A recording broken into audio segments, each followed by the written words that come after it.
कि जब हम मंदिर जाते हैं तो हम ये निर्णय नहीं कर पाते हैं कि हम किसकी पूजा करें, किसे श्रेष्ठ माने, राम जी को, कृष्ण जी को, दुर्गा जी को, शिव जी को, किसको। तो देखो भाई, इसके उत्तर में कहा कि हमारा सनातन धर्म ऐसा है कि हमारे यहाँ ये छूट है, आप राम जी की भी पूजा कर सकते हैं, कृष्ण जी की भी कर सकते हैं, दुर्गा जी की भी कर सकते हैं, गणेश जी की भी, शंकर जी की भी, इतने देवी देवता हैं, सबकी पूजा कर सकते हैं। हमारे यहाँ हिंदू धर्म में, सनातन धर्म में ये छूट है, पर अन्य धर्मों में ऐसा नहीं है। अन्य धर्मों में तो आपको ये को ही मानना पड़ेगा, नहीं तो फतवा जारी कर दिया जाएगा। क्यों भाई? आप पूजा कर सकते हैं किसी की भी, अन्य धर्मों में ऐसा नहीं है। हमारे धर्म में ऐसा, आपको जो स्वरूप अच्छा लगता हो उससे। पर इष्ट जो है वो एक होना चाहिए, इष्ट प्रबल होना चाहिए, मांगना इष्ट से ही चाहिए, इष्ट के प्रति प्रेम मांगना चाहिए। बाबा गोस्वामी तुलसीदास जी महाराज भगवान श्री राम के अनन्य भक्त थे। तो देखो, उनकी अनन्यता इतनी थी कि विनय पत्रिका जब उन्होंने लिखी तो विनय पत्रिका में उन्होंने सभी की वंदना की है, लेकिन मांगा क्या है उन्होंने? जैसे गणेश जी की वंदना की उन्होंने, गाइए गणपति जगवंदन,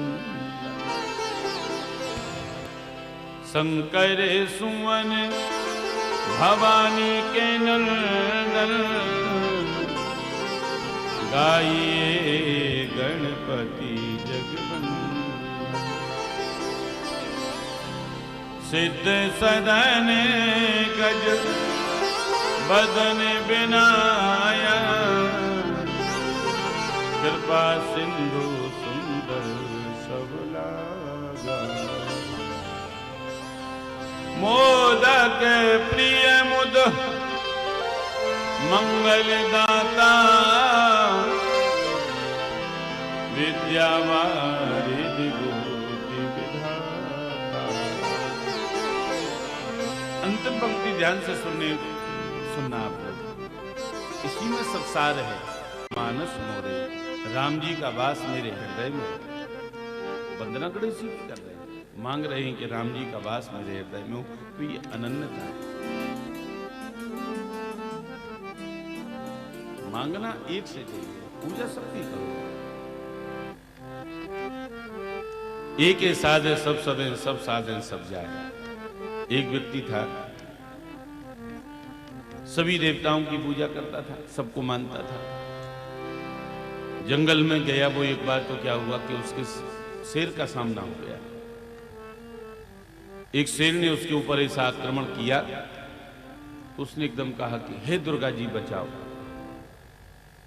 तो दुर्गा जी बचाने के लिए जाने लगी, इतने में ही उसका विश्वास डगमगाया, बोला हे भोले बाबा बचाओ। तो दुर्गा जी पीछे हो गई। दुर्गा जी ने सोचा कि अब भोले बाबा है, वो तो बचा ही लेंगे, अब हम क्यों जाएं, भोले बाबा कौन है। और जैसे ही थोड़ा सा विलंब हुआ तो उसने फिर कहा हे हनुमान जी बचाओ, उसका फिर विश्वास डगमगाया। तो फिर भोले बाबा रुक गए। उन्होंने सोचा कि अब तो हनुमान जी जा रहे हैं तो वो तो बचा ही लेंगे। तब तक शेर ने आक्रमण कर दिया। यदि वो एक को ही पकड़े रहता, एक के ऊपर उसको विश्वास बना रहता, तो वो शायद बच जाता।